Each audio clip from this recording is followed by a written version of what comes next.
The National Film Board of Canada presents Perspective, a Canadian view of Canada, its people, and the world in which they live.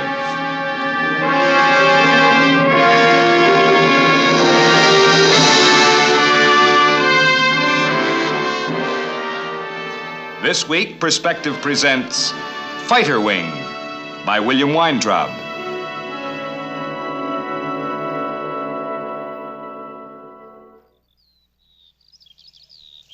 This is Fred Davis speaking to you from Germany. Right now we're located near a place called Zweibrücken. And at the risk of sounding like a quiz program, have you any idea what that might be? Some time ago they wrote a song about it, and the lyrics said that the people were vowing to hang their washing on it. That's right, it's part of the Siegfried Line. These are the ruins of a great fortress, one of many that made up the famous West Wall. Hitler built it to protect the 1,000-year Reich. The Allies blew it up. It simply didn't work. Under the ground here, there was once a network of tunnels, barracks, and arsenals. But it couldn't stop the Allies' onslaught. The Siegfried Line belonged to an old-fashioned concept of defense. It was the last of the great useless stone walls. Today, defense depends on a different kind of wall, a wall that can move with the speed of sound.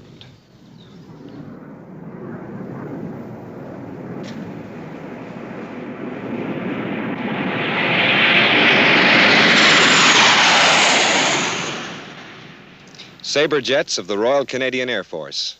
They're stationed here in West Germany as part of Canada's contribution to the North Atlantic Treaty Organization.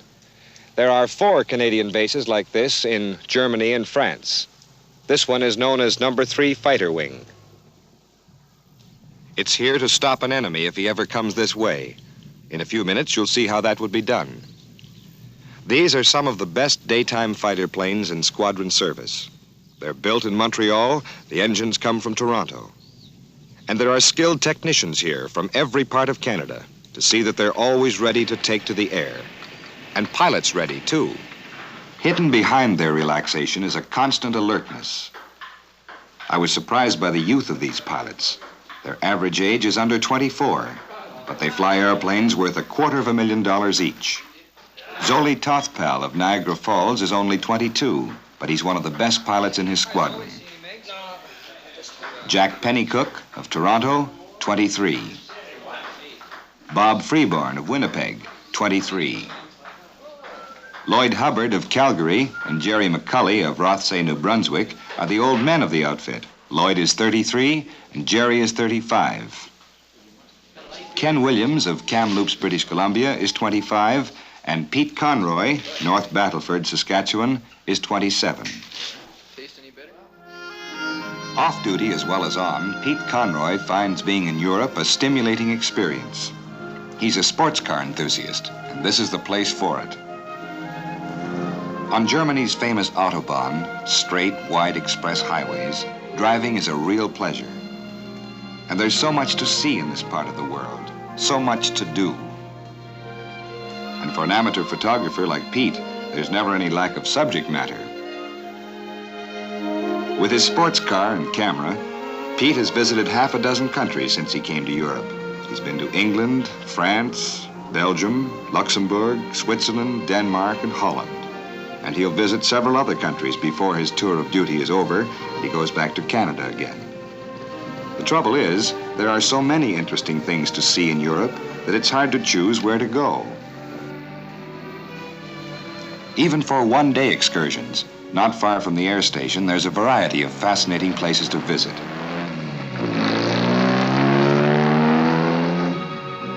There's the old German city of Heidelberg, for instance, where visitors come from all over the world.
Back at Zweibrücken, one of Pete Conroy's favorite photographic subjects is the family of Flight Lieutenant Jameson. Jamie and Pete spend a lot of time together, both on the ground and in the air, where Jamie is section leader and Pete is his number 2 man.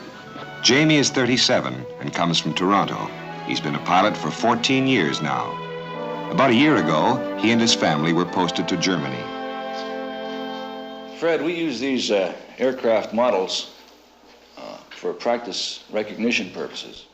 By seeing them every day of the week from all angles, we get the silhouettes firmly in our mind and can pretty well recognize anything we're liable to see when we're airborne.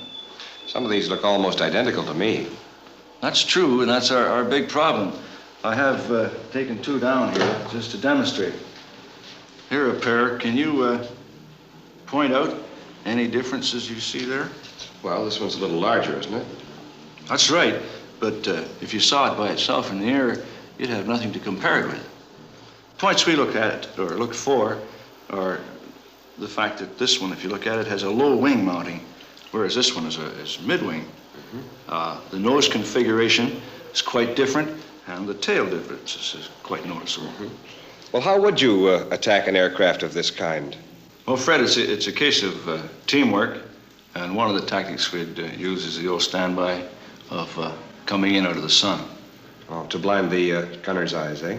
That's the idea. I suppose you've got some new tactics, too. Yes, but we won't talk about that. Well, now, this business of the fighter planes, I understand you always work in groups of 2. Is that correct? That's right. Our formations are made up of elements of 2. Pete has a couple of models here. Would you show? Okay. Well, Fred, in normal battle, we fly almost abreast of one another with perhaps I'd be slightly back.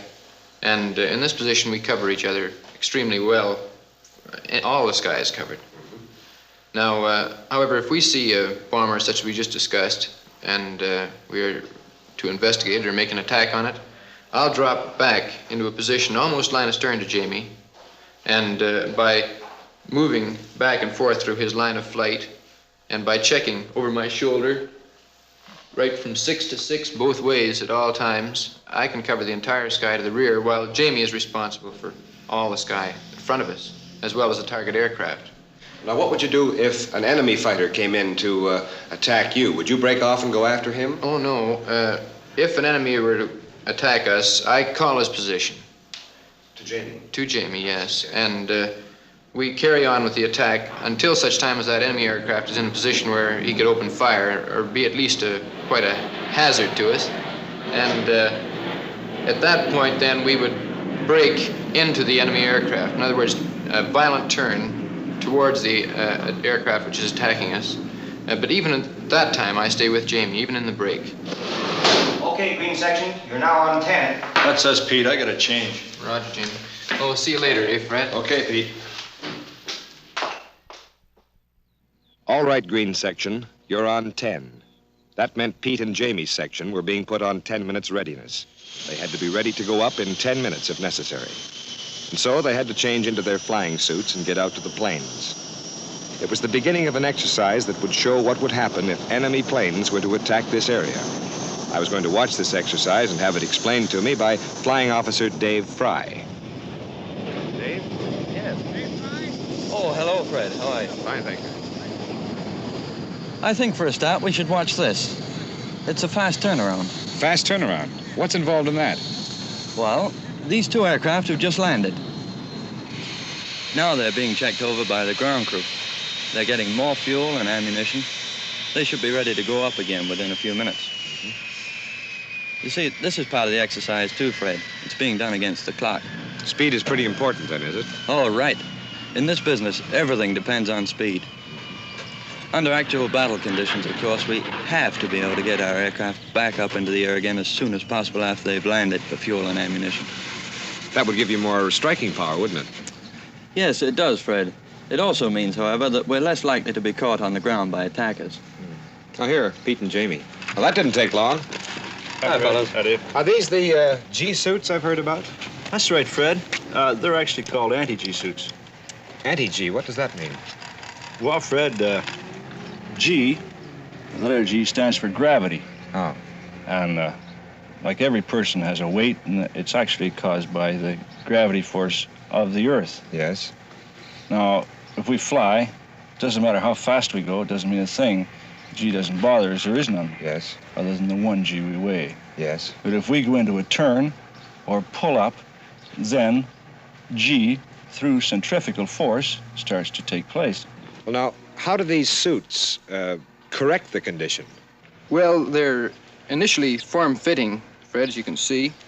And they have bladders also in the stomach and in the legs that are inflated with air automatically through this hose we connect in the aircraft. Yes. And as we go into a turn, the air pressure increases through this hose, inflating the bladders so that the body is compressed, actually, by these bladders. And it tends to prevent the blood from flowing from the upper part of our body and causing blackout. It no longer can pool in our stomach and legs. Oh. See? I think we got to get cracking that, Right. Pete. Oh, we'll see you later then, Fred. Yeah. Thanks. So So long. long.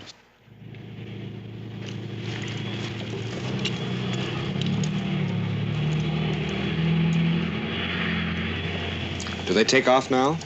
Oh, no, Fred. They're just going to taxi to the end of the runway. Then the pilots climb out and they just sit around and wait for the word to go. We can follow the whole show from the operations room here. Okay.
The operations room is the brains and nerve center of a vast aerial chess game.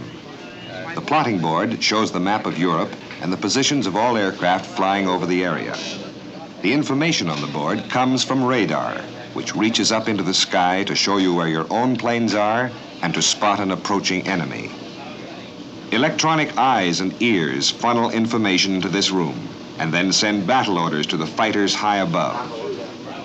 Modern warfare has become incredibly complex, scientific, mechanical. But success still depends largely on human ingenuity, good strategy, quick decisions. And that's what this room is for. Now, this here is the status board, Fred, which is quite interesting. It shows the disposition of our aircraft at all times, those which are in the air and those which are on one of the various states of operational readiness. Are Jamie and Pete shown on here? Well, yes. Here they are. Rhubarb green. And the information now being displayed shows that they're coming through onto 5-minute readiness, which means they can be airborne within 5 minutes from now. Wow. You notice behind the board the airwomen and airmen. They're showing here information concerning the states of aircraft as they are changed, and also information concerning takeoff and landing of airplanes. I see. But to get the overall picture, Fred, let's go over to the plotting board here. Okay. I'm going to step off on here. Use your ruleness. Here's where we are, Fred. It's wide looking.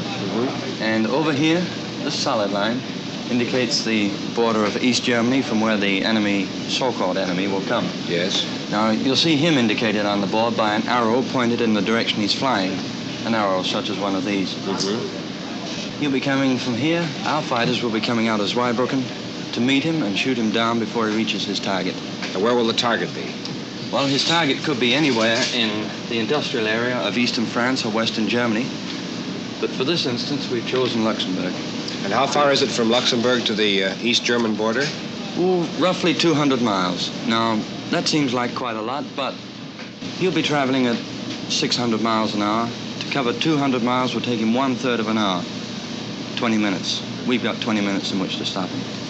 See, at that rate, an atomic war wouldn't take too long to finish, would it? Certainly wouldn't, no. That's why we're constantly trying to knock seconds off our performance time here. Now, just exactly what do you have to do in that 20 minutes that you mentioned? Well, if you watch closely in here, Fred, and keep an eye on the clock, you'll see. He's going to cross the border here at 20 to 10. He's got to be shot down by 10 o'clock. Now, at the moment, the pilots are sitting in the tent at the end of the runway, just killing time. They don't know when they've got to go. They're just waiting for the word. 20 seconds to go.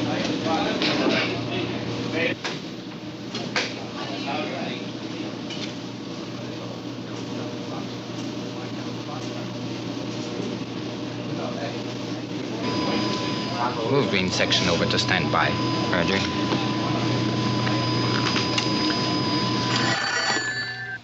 Green section. Move rhubarb green to standby. Roger, we're on 2. Let's go.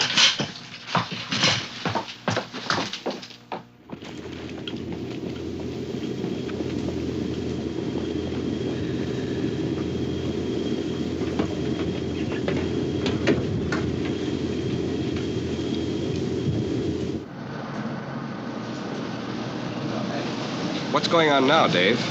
Well, on the status board, rhubarb green has just been shown on a state of 2-minute standby. That means from the signal to go, he has 2 minutes in which to get into the air.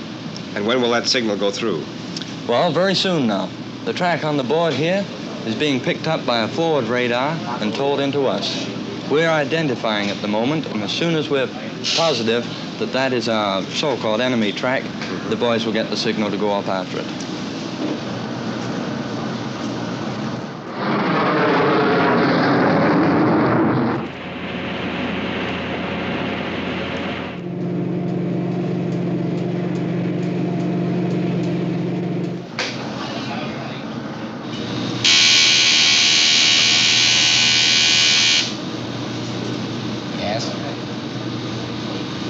Roger. Track 78 has been identified as simulated enemy. Scramble rhubarb green. Roger. Scramble rhubarb green.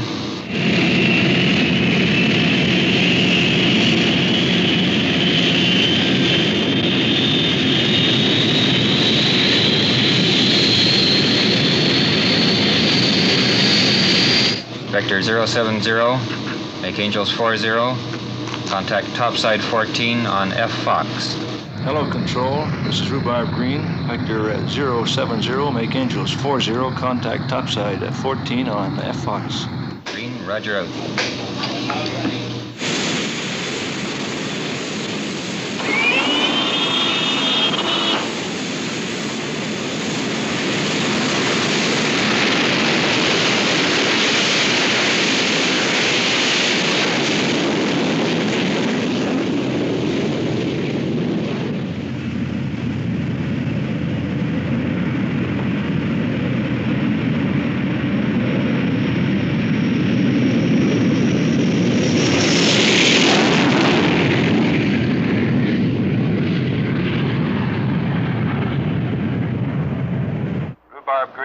Topside 14, receiving loud and clear, over. Rhubarb Green, Parrot squawking normal, over. Rhubarb Green, this is topside. Parrot, squawk normal, over.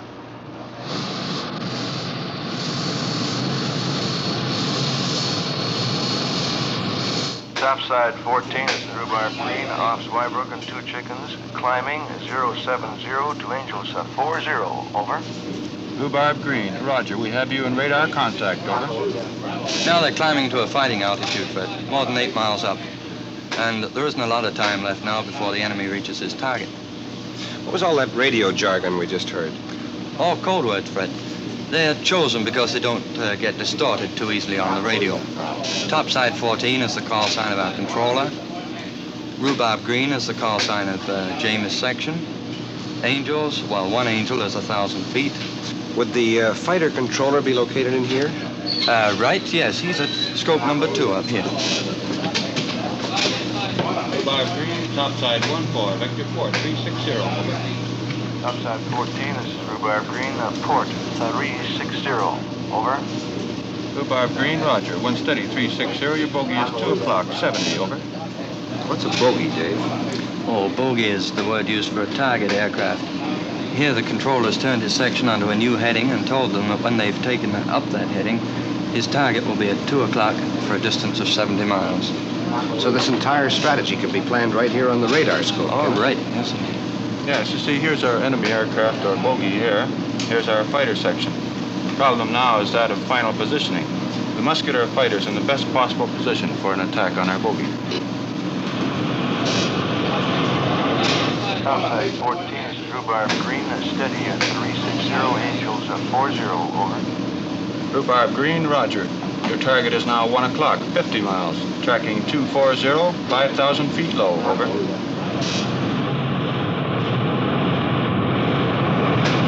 Rhubarb green, topside 14, vector port 330, over.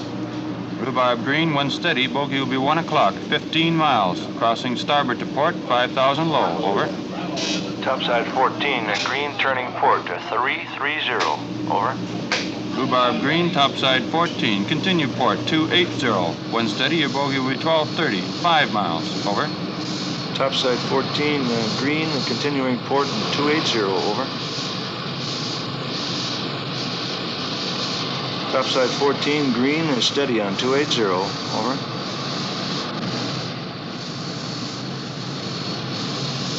Tally ho, 1230, 3, 1 bogey, over. Rhubarb green, roger. Check your tally ho at 1230, 3. Investigate bogey, over.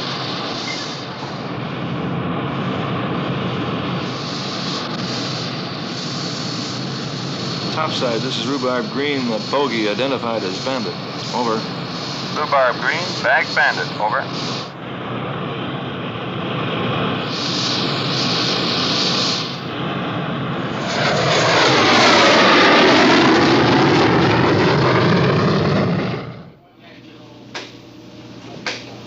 Topside, Rhubarb green, splash 1 bandit, over. Well, that's it, Fred. They made it. They shot the bogey down, did they?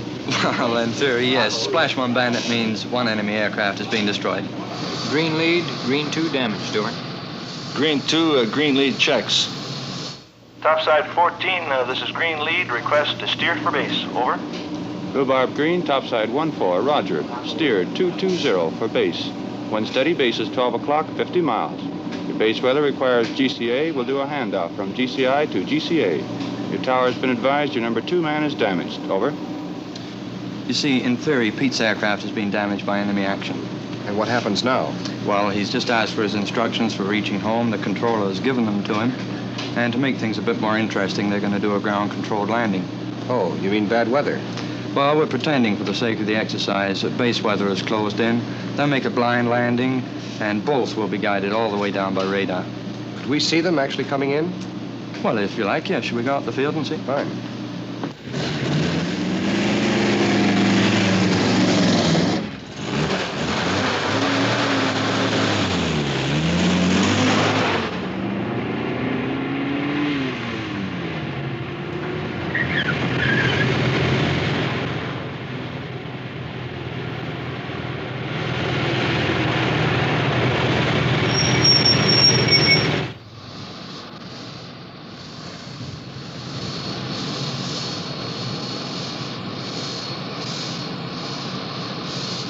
We can watch the whole show from up there, Fred. Oh, fine.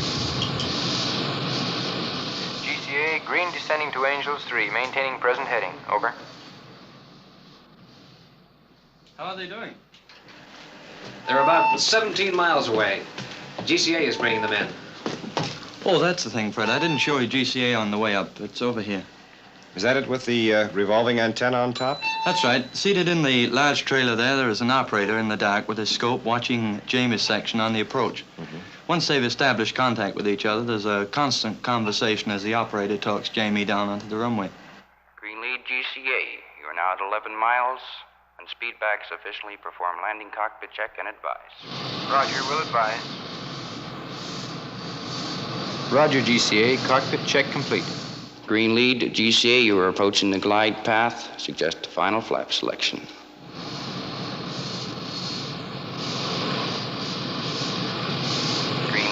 your final controller. How do you read me?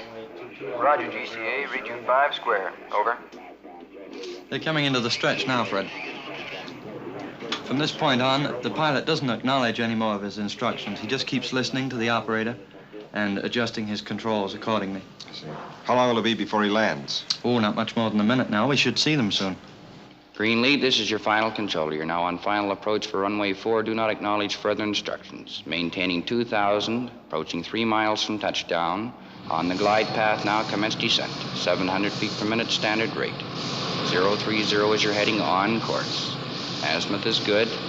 2 1/2 miles from touchdown. Holding your glide path nicely, rate of descent is good. On course, 030 is the heading, turn right 2 degrees, 032. Slight left drift, 1 3/4 miles from touchdown. Back on course, heading 032. Approach heading 032 is good. You're on course, approaching the runway nicely. Your glide path is good. 1 mile from touchdown. On course, on glide path, as you pass through GCA controllers, the limits 1/2 mile from touchdown. 032 is your heading, turn left 030. Over the airport boundary, 1,000 feet from the approach end of the runway, 030 the heading. Approaching the end of the runway, on course, on glide path. You're over the end of the runway now. Approaching touchdown, over touchdown now. Take over visually and land your airplane. GCA is standing by.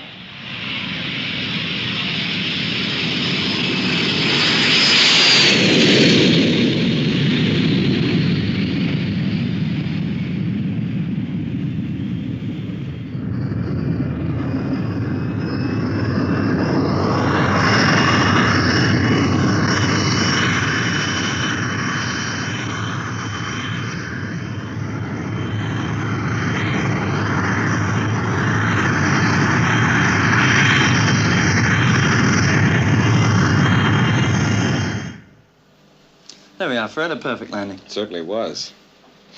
Well, Dave, I'm afraid it's time to go. Thank you very much for all your help. In fact, everybody here at No. 3 Fighter Wing have made it a most interesting visit. Glad you enjoyed it. It's been a pleasure. Thank you. Now, this is Fred Davis saying goodbye from Zweibrücken, Germany, where we've seen the jet fighters of Canada's NATO Air Division participating in the defense of Western Europe. This week's Perspective was directed by Don Haldane. Written by William Weintraub. Reported by Fred Davis. Photography, Eugene Boyko. Sound recording, Jack Locke. Editor, Tony Lower. Production assistant, Blanche Markle. Location manager, Lee Gordon. Sound editor, Brian Keene. Special sound, Joan Edward. Perspective is a National Film Board of Canada production, produced by Julian Biggs. Next week on Perspective, The Cage by Gordon Burwash.